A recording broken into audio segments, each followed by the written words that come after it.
Good evening, campers, dreamers, and babysitters, and welcome back to Splatterthon.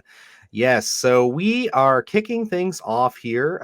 We talked about our little giveaway. If you didn't catch that earlier today, please go check out that video. Just kind of getting things started. But officially, the content starts with this video right here. And what a better way to kick this off than with the what some would probably call the quintessential Halloween film, Halloween. Michael? Halloween. So, Very like unique this is title. yes, very, very unique. I mean, for its time, there I'm weren't kidding. any Yeah. movies called Halloween. So we got to give it that credit. But yeah, so this was just, something we decided to do. We're gonna be kind of, not to spoil what's to come, but with us having Halloween Ends, which is a pretty big film, kind of I guess ending the saga for now of Michael Myers, we figured why not go back and really see where he got it all started. And I mean, we are definitely going to be doing a Splattercast episode on this film at some point. We never really discussed when we're going to do that, but I mean, I think it's appropriate though, since this is our first Halloween that we're celebrating on the channel with you guys, that we at least talk about this movie. Yeah. Because Give you a again, little taste. yes, just a little bit of our thoughts. So we're kind of doing like a review / discussion thing that we like to do on here, just where we talk about some general thoughts, feelings, but it's not as in depth as it would be for, a normal Splattercast episode. Yeah, we got to put some in the reserves. I mean, like, especially when we go with the Splattercast things, it seems like we kind of want to put the heavy hitters on the back burner, just because it's like Halloween is such a basic kind of, I mean, masterpiece, if you will, I feel anyway. But it's like you always try to get the little more obscure films Yeah. before you get like these big boys in the lineup. So it's like we've been saving this one for a little bit, but we're definitely going to get to it. Yeah, everybody does Halloween, You have the to. Friday the 13th stuff and everything. So it's like we will get there. But like, yeah, like Luke was saying, we just wanted to kind of, put those back. Let's do something that's a little bit more obscure. Because I mean, at the end of the day, I think that, we know so much about these movies. Like, especially this one. Like, this is one that, we talked about it on By Admission years ago. I know anytime I see a big deconstruction video on YouTube about this movie where they're just talking about the behind the scenes, I mean, all the special features we've watched and everything, we pretty much know the ins and outs of this original film so much, but it's just like you could find 100 podcasts on that. You can find a million videos on it. So it's just like, and I guess it kind of, I guess maybe throws a monkey wrench into why we're doing this. But again, we're doing this primarily because, like I said, Halloween Ends is coming out. And we kind of want to give you guys some context on our thoughts and feelings about, some of the members of this franchise. So Yeah. And that's kind of like, where do you go with this one? Because this is such a, I guess, a blueprint horror film where it's been studied so many times over because of building tension, character, all the setting, everything here. This is, and obviously everyone knows this is going to be us gushing over this film, but it's like, this is a masterpiece. Are you all right? You're all right? Yes, I'm okay. He's gone. He's gone from here. The evil is gone. In a sense, where I think if you want to learn how to do horror right, you watch Halloween 1978. I think for any budding screenwriter, filmmaker, anything, this movie is a perfect blueprint. Anybody who wants to get into horror, of just how to do it. Because I mean, this movie was made for I think like $300,000. Yeah. So anyone with like independent film, making a small film, not having a lot of resources and trying to make an iconic film. I mean, John Carpenter's your guy. Halloween 1978 is where it's at. Yeah, and I mean, there's a lot more movies too that you can always look to, but if you're talking about like the godfather of horror films, this is probably it. I mean, like you have it's famously thrown in there. You have Black Christmas that predates this by a few months or a year or something like that. And people are always pointing to that being the first slasher. But it's like, yeah, that may have been the first slasher, but I think that movie walked so that this movie could run, because this is the one where you get established with a character like Michael Myers, who becomes this icon. and then Yeah. spawns off this huge franchise. We don't have a Black Christmas franchise. But it is nice to see where those roots kind of came from. And then even then, if you want to go back further, a lot of people would say maybe even Psycho. But Yeah. even then, I would put that more as like a psychological deconstruction of a madman and less of a, what you would expect from a typical slasher. Which the beauty of this movie is that it really isn't what the later slasher films would go on to be. Yeah. It honestly is kind of restrained, and I don't know if restrained is the best thing, but it shows restraint in the way it presents itself. I'll kill you if this is a joke. Annie?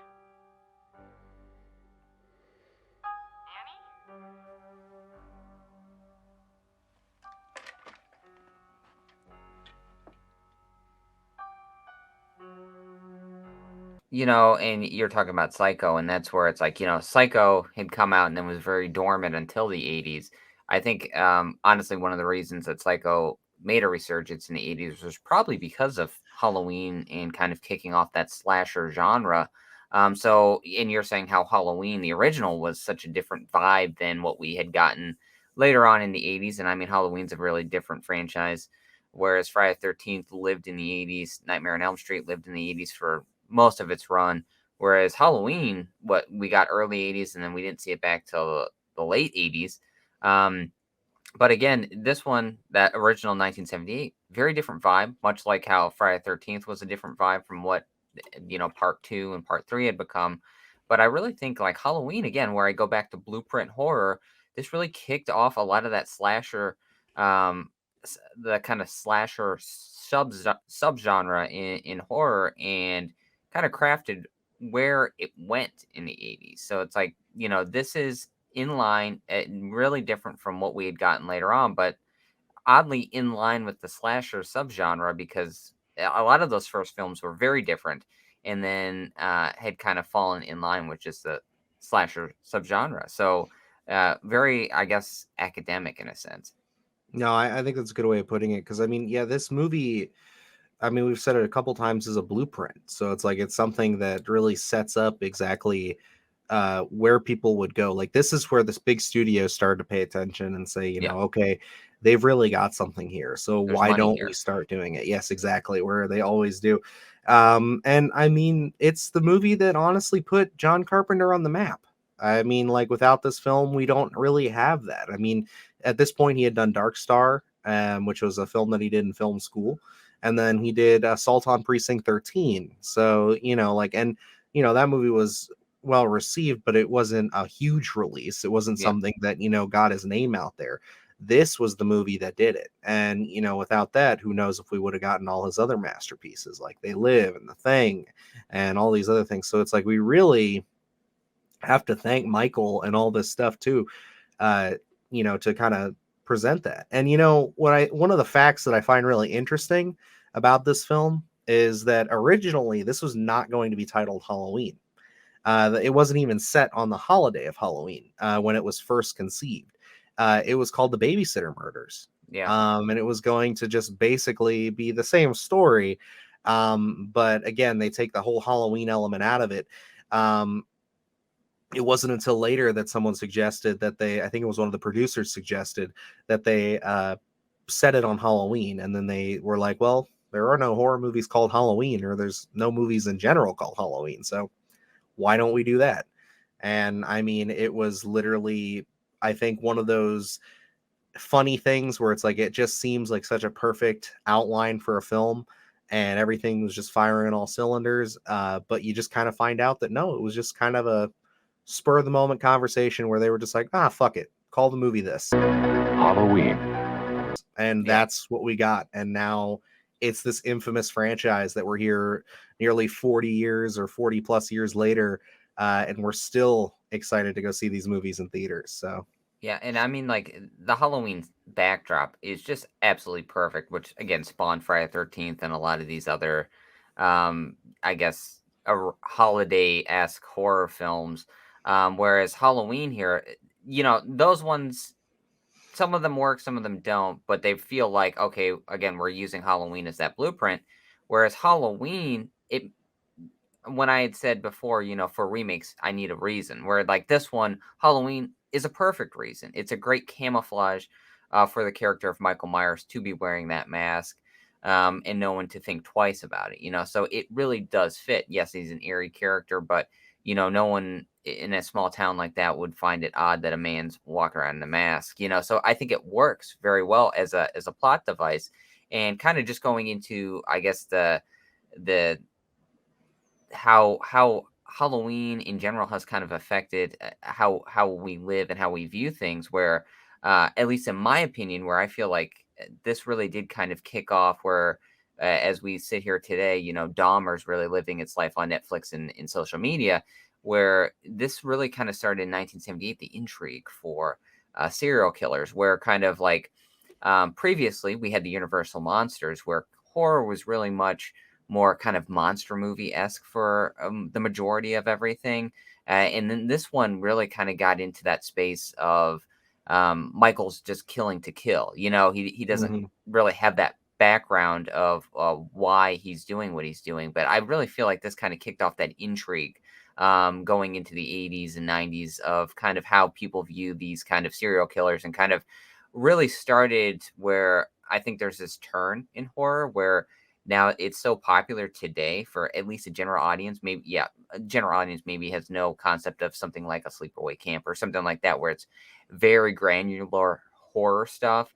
But everyone has, a lot of people are watching Dahmer, Ted Bundy stuff, things like that, where that true crime stuff is so popular now. Where I really think kind of Michael Myers and Halloween did really kick that off and kind of catapulted it into that general audience kind of view through the 80s and 90s.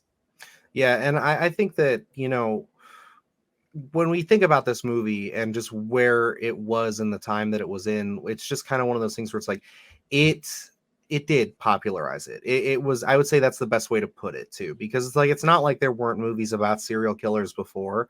But this was again the one that really catapulted this Yeah. whole entire genre and made everybody comfortable to show interest in it, I would say. And it really serialized it in a sense and made it something more consumable and something where it's like, you know, suddenly it wasn't, weird for kids to, come around on Halloween dressed as Michael Myers and stuff Yeah. like that. It was really, it Hollywoodized it. And, I don't necessarily know if that was the intent of the film, which is funny because it brings me to another point to this where, for a movie that's, a lot of people find a lot of great subtext into talking about, um, how, you have this pristine, almost dreamlike suburban setting throughout the Yeah. the whole first half of this movie and how it's infiltrated and just like, by this shape, this horrifying figure who just comes in silently and wreaks havoc and murders all these kids, and before everybody knows what's going on, it's just like all this horrible bloodshed has happened. Which, I mean, we say horrible bloodshed, but it's really, I think 3 people in this movie Very die. modest film in terms It of horror is, and slasher. compared to where we've gone and to where they would go even just one film later. But it is one of those things where it's like it's the fear that creates. Yeah. It is the idea that it's just like, you know, we have this idyllic suburb and now this thing's come in and it's changed it. And I think the thing that's really beautiful about it is people pull so much from that. When John Carpenter and Deborah Hill and all these people have come out and said, the beauty of this movie is that we weren't trying to fill this movie with subtext. It was just simply what it is. We were just presenting you the story. We weren't trying to say anything deeper. We weren't trying to be philosophical about anything. This is just what it was. And, it's just like something where it's like, I truly think that that's why this film stands the test of time and why it will stand the test of time as the greatest slasher of all time. Because even me, I'm a Friday the 13th fan. I fucking love those movies. He's my preferred slasher. But I can't sit here and not say that this is the quintessential slasher film.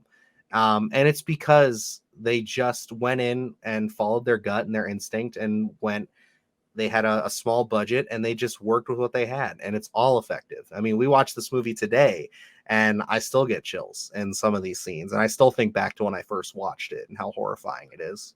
Yeah, and with this film, I think it's so effective from my point of view because yes, there are kills in this, but I don't think they were focused necessarily on the kills. They were focused more so on building the tension. And I think that's evident throughout this entire film with Michael kind of stalking Lori and Annie, everyone in Haddonfield where he's just kind of standing there, a lot of the times in the backgrounds of everything. But one of the big things that really sets the tone of this is that opening scene.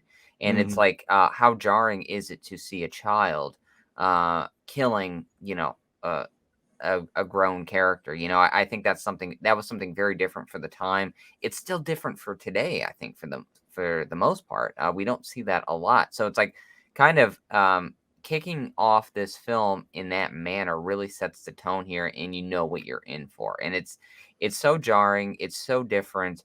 And the backstory, or I guess more so lack of backstory that we get with Michael, where we don't really dive into anything with him, I think works so well because I think later on, I mean, Halloween did become a victim of this, and a lot of the other franchises were victims. Is we dive too much into the backstory of these killers and give them too many motivations here. Whereas Michael in this very first film is very much just a guy, a shape, and I think that works tremendously.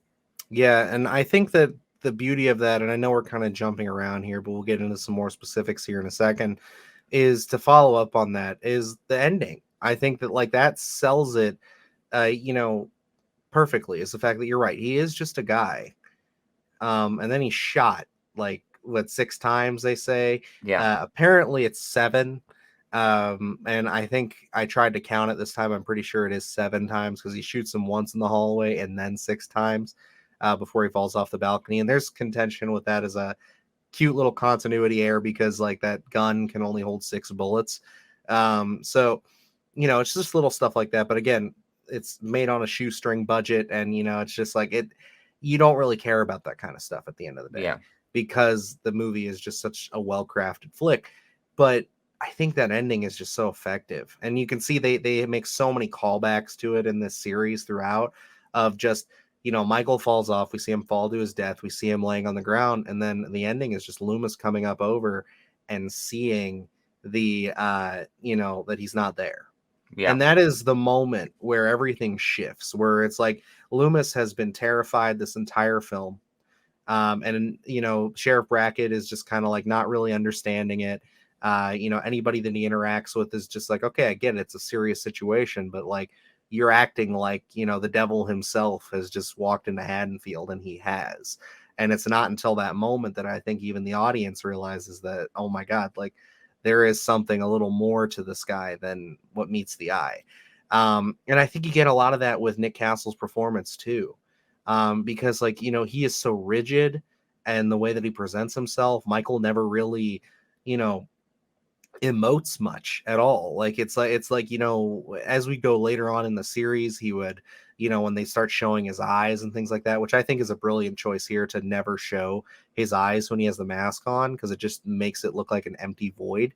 But like it's the stiffness to him, to where it's just like he is cold, calculated. You can tell that maybe he's not the one driving the ship here. Like there is something behind those eyes that is controlling him, that isn't himself. yeah. And going into that ending scene for me, like we know what Halloween became in terms of expanding upon things and trying to get just one more out of the franchise. But looking at this first film here from the beginning scene to the ending scene, and again, we all know John Carpenter's original thoughts for Halloween, and it's like if we had just gotten this one story here, it was just a tale in the night. And we start with Michael, we end with Michael gone, with the breathing, all this stuff. Could be anywhere. Oh, how much more effective would that have been in, I mean, it's an iconic film, no doubt. I mean, we're talking here already over 20 minutes. And it's like, just to think if that was the only piece of Michael Myers that we had ever gotten and nothing else, I think that film would have just been for everybody to say, if you just want to make one secluded film, this is the blueprint to do it. I mean, yeah, you make them into a franchise. Hey, I'm not going to complain. I absolutely love Halloween. So it's just like to think from beginning to end, the effectiveness John Carpenter would have had in just one film, and how iconic that would have lived on as just one film, it works perfectly in the 1978 version. No, I agree. And this was just also really for what the cast was, not having that many established faces. I mean, Yeah, Donald Pleasance was the biggest actor on set here, like with the most pedigree. And I mean, I guess to dive right into him, I mean, Donald Pleasance is Loomis. Like this is his most absolutely perfect. quintessential, character for him. He has always said, apparently, from what I understand, is that he would have came back for 20 more movies. He did not care about the decline in quality. He just really connected with this character and loved playing him. And I think it shows in this first film, because the funny enough is that he only signed on to do this movie because his daughter was in a rock band and she saw uh, Assault on Precinct 13 and found out that John Carpenter, the director, had done the score, and she loved the music. So, it's one of those things where that's the only reason why he said that he signed on to it. And then he started working with Carpenter and Deborah Hill and all these people, and was like, wow, these guys really know their shit.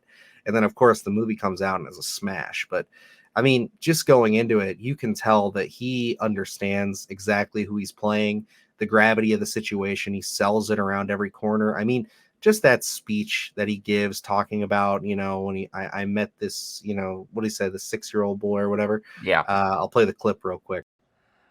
I met this 6-year-old child with this blank, pale, emotionless face and the blackest eyes, the devil's eyes. I spent 8 years trying to reach him, and then another 7 trying to keep him locked up, because I realized that what was living behind that boy's eyes was purely and simply evil. What do we do? He's been here once tonight. I think he'll come back. But, just with that, like, I mean, he is just like really selling to us the gravity of the situation. And I mean, he's a thespian, he's a brilliant actor.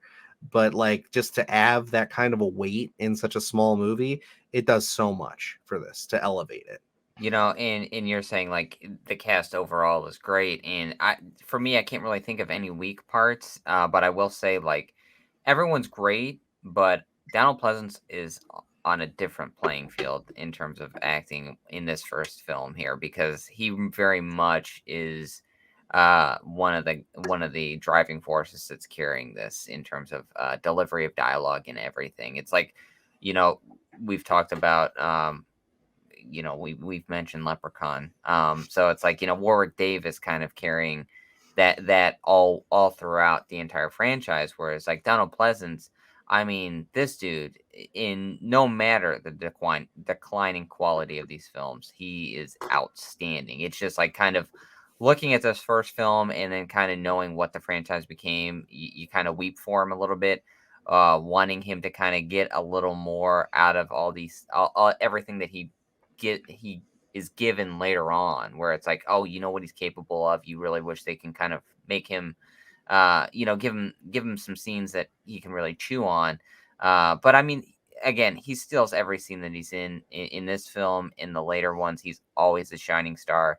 We talk about like some of the main characters, Tommy Jarvis, like no one holds a candle to Dr. Loomis at all. One of the icons, absolutely. Yeah, I mean, like if you're talking icons in horror cinema, I mean, I even have him in my little display back here. I got the NECA for him, with Ash and with McCready and Laurie and these other people, because it's just like he is.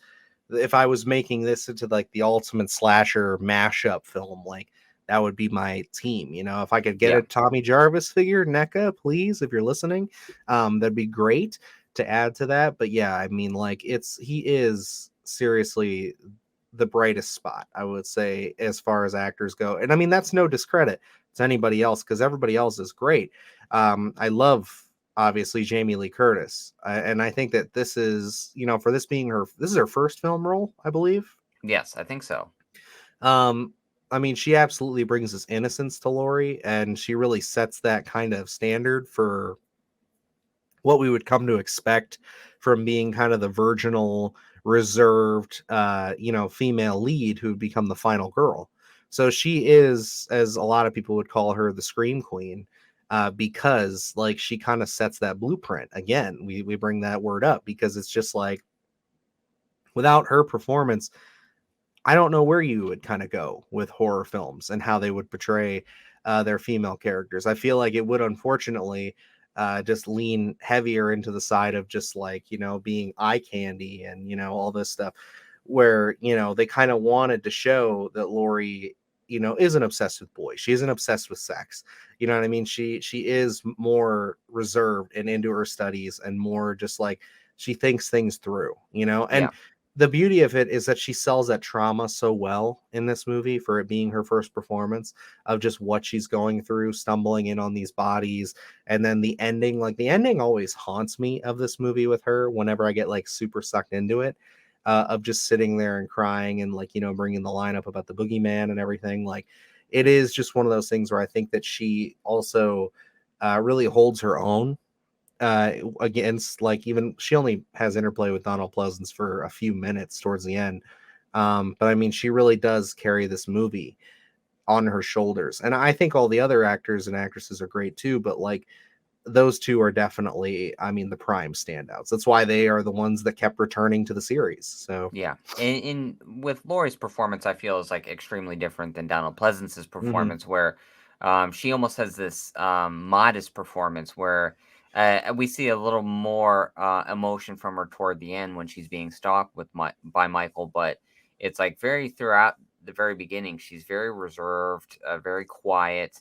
I think that really adds to her likability factor, and I don't really think that's been achieved for any of the kind of final girls that we call them throughout any of these other franchises where she is kind of the model in terms of that likability factor. And I mean, we get Nancy Heather Langenkamp in Nightmare on Elm Street where she's kind of returning, but she doesn't have that kind of quiet likability factor that Laurie has. Not that Nancy isn't likable, but just in a different way, I think. So it's Yeah, like, she's got more of an aggressive streak to her, a little bit yes, more of a headstrong streak. And you kind of get a little bit more of that developed with characters like Amy Steele's character from Friday the 13th Part 2, yeah, where she is also more of the I'm going to take this thing head on and figure this out.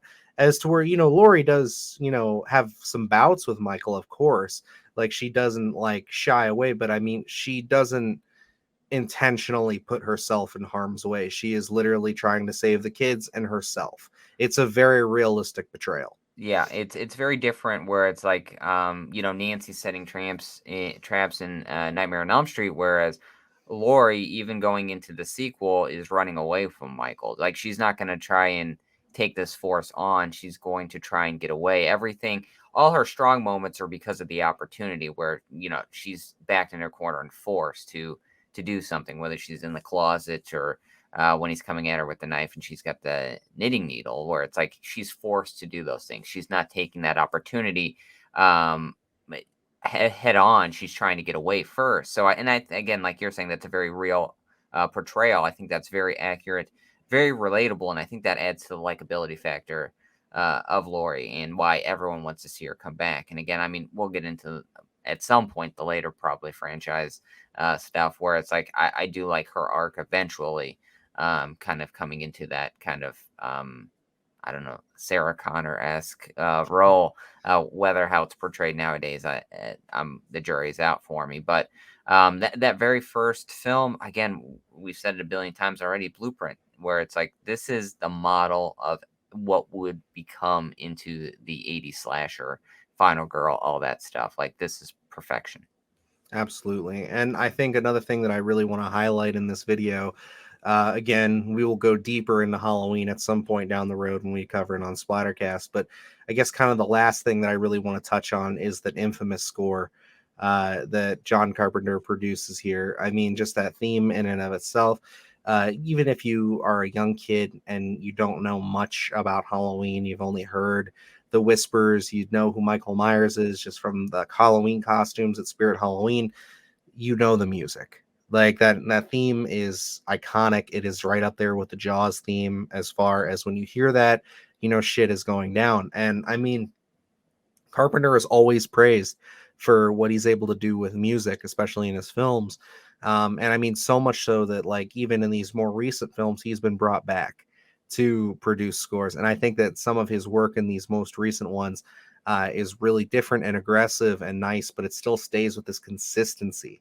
I think you could listen to some of these albums back to back to back and still really feel the genuine growth there. And I think that's just the beauty of this music. And every sense.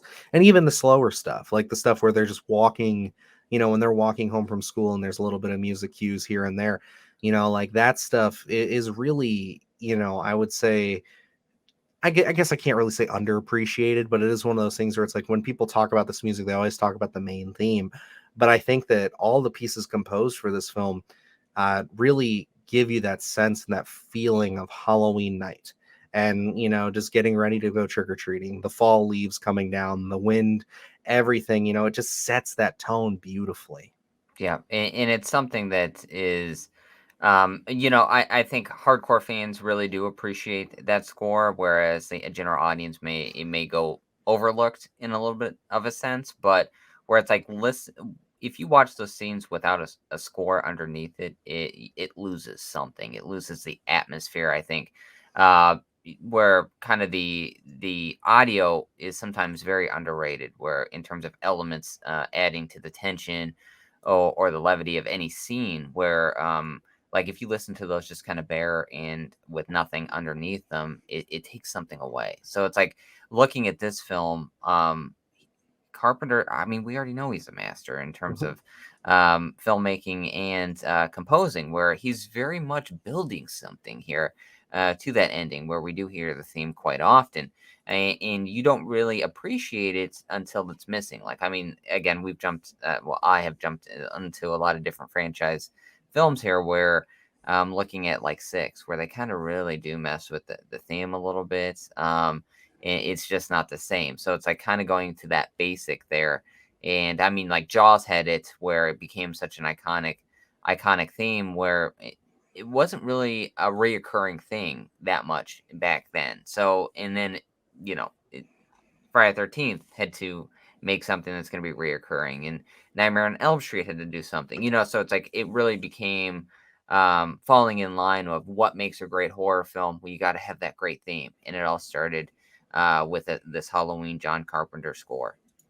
I agree. And I think that, there's other things we could kind of dive into. Another thing that I need to, like, I guess feel like highlighting, that kind of also shepherds that score to really build that tone is Dean Cundy's cinematography. I think the beauty of using a lot of blues in this was revolutionary because it's something that I wish the series would kind of lean a little harder into. I mean, with the most recent Halloween Kills, when they jump back to 78, that's something I think they emulated beautifully, is just those blue tones and the coldness. It really adds to the look and the feel of Michael as he's, kind of stalking and doing his things through the night. But it also, I think, adds to the eeriness of like Halloween night and just kind of, it feels different than any other night. There's always a little bit more tension. There's a little bit more I'm looking over my shoulder. And I think that, the score and the way that this film is shot, lit, I think is just, they go hand in hand together to really present a timeless horror classic. Yeah, and I mean, just the composition of shots alone. Some of the most iconic stuff is when, Tommy's looking out the window and seeing Michael with the house backlit on him and stuff. I mean, some of that just it sticks with you. And it's again great filmmaking. It's one of those things where it creates iconic films, and there's so many things in here where Michael standing outside the Lori's classroom, by the station wagon, just staring at her. I mean, so many different iconic scenes in here. I mean, they really knew what they were doing in terms of kind of slipping Michael in the background without you really like paying that much attention. But again, you can't look away because of the mask. And I mean, like just the design in general. One of the things where I think is missing with the current stuff is they haven't really taken advantage of Haddonfield that much. And I mean, this first film, again, we talk about living in Ohio and looking outside and saying, "Oh, this would make a great Haddonfield," where it's like you feel like you're living in that space when you're watching this film. It feels like, mid America. You know what I mean? The Midwest, everything so relatable. They really captured here, and especially what this was filmed in California. So I was it's gonna funny. say, yeah, it was shot in California, so the fact they can sell it so well, except in the 4K transfer, it's really easy to see in the background. If you look way in the back, you can definitely see some palm trees. But Don't nitpick. hey, I'm trying not to, bud. I don't want to sit here and bash this film. I love it, but I think that's gonna probably have to do it for now on Halloween. Obviously, we have a lot that we have to say. This is just a Uh, pure appreciation kind of nod, even though John Carpenter and the original Halloween does not need it from us, but we wanted to give it anyway. Absolutely. And like I said, with the release of Halloween Ends coming up, and we're going to be covering other films in this franchise as we go out through this month. So it's just one of those things where it's like it needs to be said. And for our first big Halloween celebration, why not at least do something towards the Godfather of Halloween? Um, I think it goes without saying this is a very big recommendation for me. I think that if you have never seen this film, you need to check it out. You need to make sure that you actually sit down and watch it, appreciate it, because like it again, we've said it so many times. This is the blueprint for everything that would be to come and what would become the evolution of slasher cinema. And without this, I don't think we get things like, Jason and Freddy and, Ghostface and all these people that the community has grown to love. And, Yeah. I think that it's just like, this is definitely a masterpiece.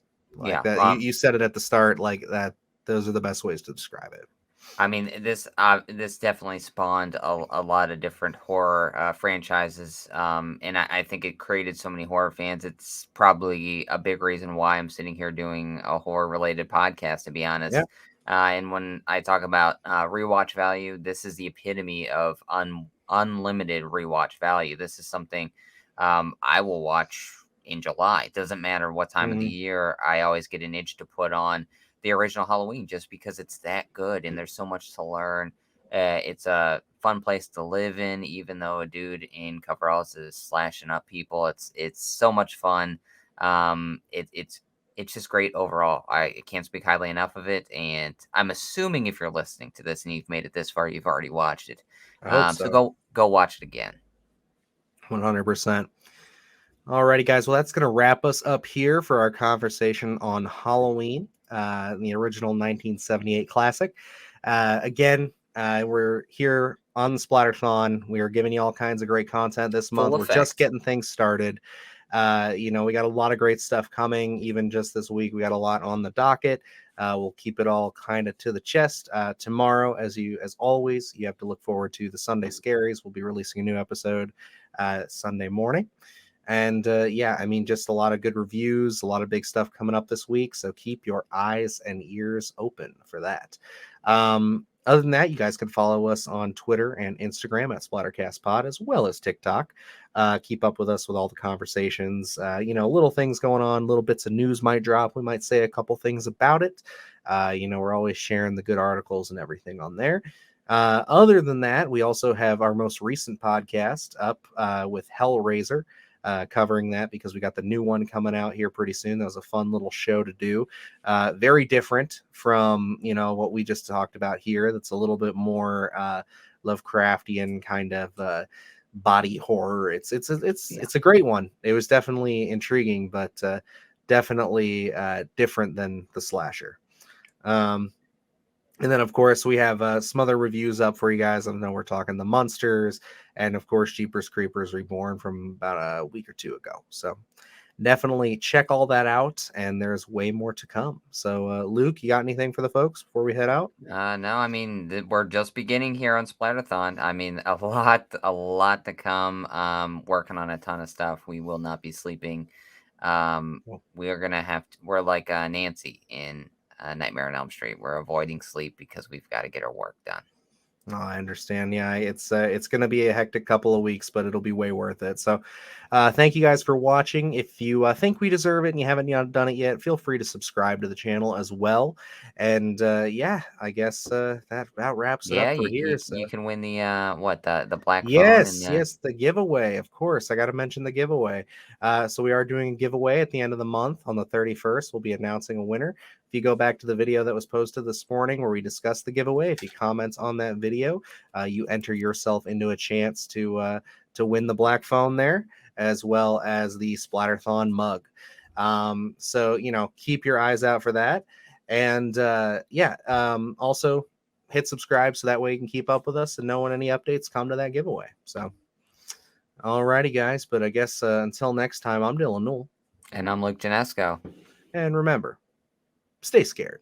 Halloween, the night he came home.